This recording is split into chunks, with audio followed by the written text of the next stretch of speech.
Don't live in the mundane. Don't stay in the messy. Don't stay in the madness, but make room for the miracles. We get so caught up in the mundane that, man, where's the magical? When we were kids, it was like, can we play? No, but you got to clean your room. But then can I play? Remember, we were always looking for magic. When I went to Disneyland as a 7-year-old and I saw Tomorrowland, Frontierland, and I saw all these different lands, and I saw Mickey Mouse up close, Donald Duck up close, the fireworks show at 9:30 at night, my life changed. It was all about a different perspective. From Compton, California, and the things I saw there, going to Disneyland, it was literally only like 40 miles away. 40 miles away, I was about to have a life change. It's another vantage point. And we've heard it before. Mindset is mind to set. Your mindset is mind to set. You begin to see those things that have not yet happened as though they're possible. Because then you get the miracle mentality. All of a sudden you're thinking uncommon, not normal, not regular. Before I became great friends with Oprah, I saw myself being great friends with Oprah. So when we started talking a lot, it didn't throw me off. I've envisioned these conversations. I saw it before it even happened. It's a destiny, it's a faith, and it's the power of the imagination. When Robert Downey was working on some of his projects, he did not see Iron Man coming. You never know when you will become a superhero. And that's the beauty of life.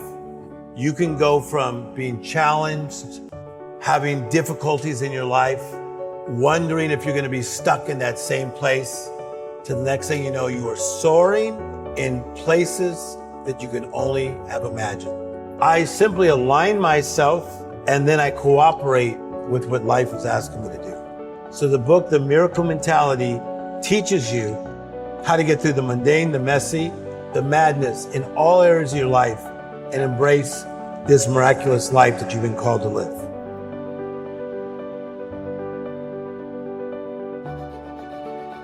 I don't see anybody as different.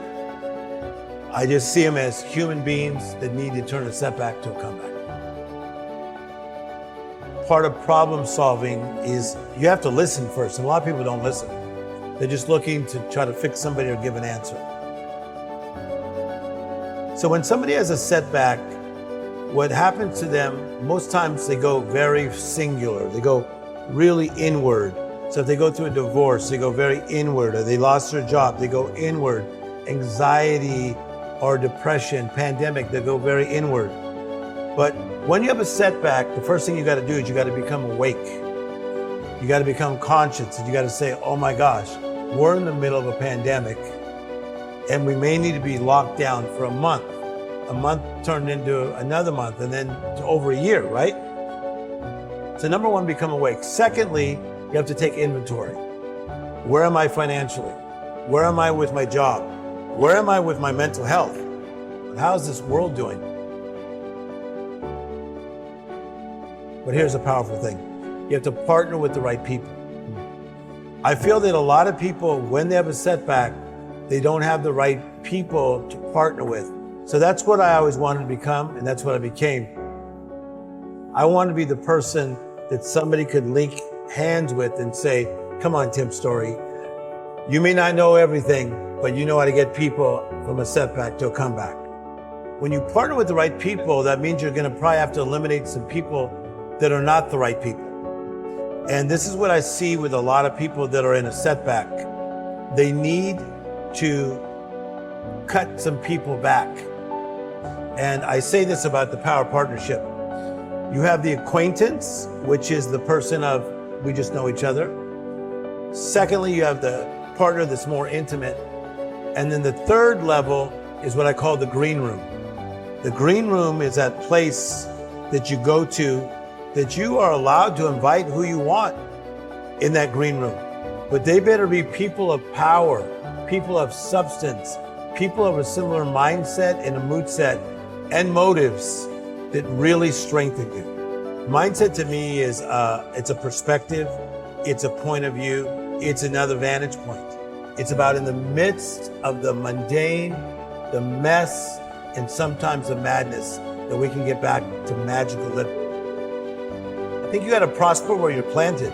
Like if you are a freshman in college, prosper where you're planted. Don't always be looking at what I'm going to do when I'm going to graduate.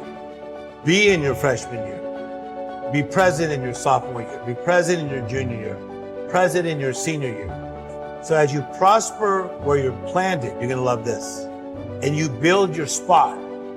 Life will put the spotlight on your spot. What I teach is that we all have what I call life interruptions. An interruption is a disturbance. You've had them, I've had them. It could be when somebody's young and they get ill, or in this case, my father passed. So it's a life interruption. And then when most people have that life interruption or setback, they don't know how to get out of it.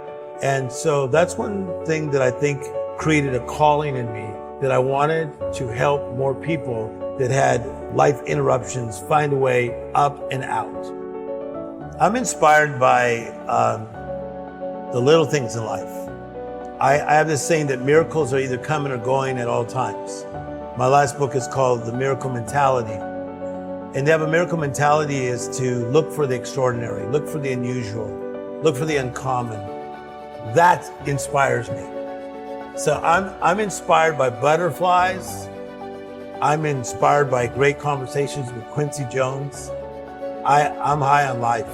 I really enjoy life. What a privilege to live. I'm living this life that is different, better, more magical.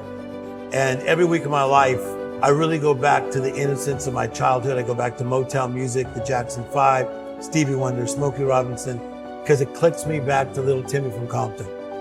Mindset is a different perspective. And that perspective, from what I understand, it doesn't just, change your vantage on the world or your perspective, but it can shift how you show up. You begin to see those things that have not yet happened as though they're possible.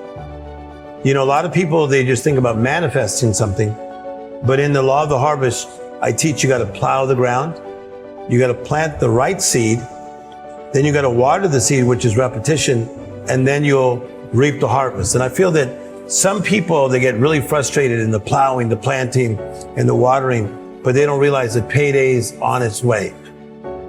Prosper where you're planted. Life will put the spotlight on your spot.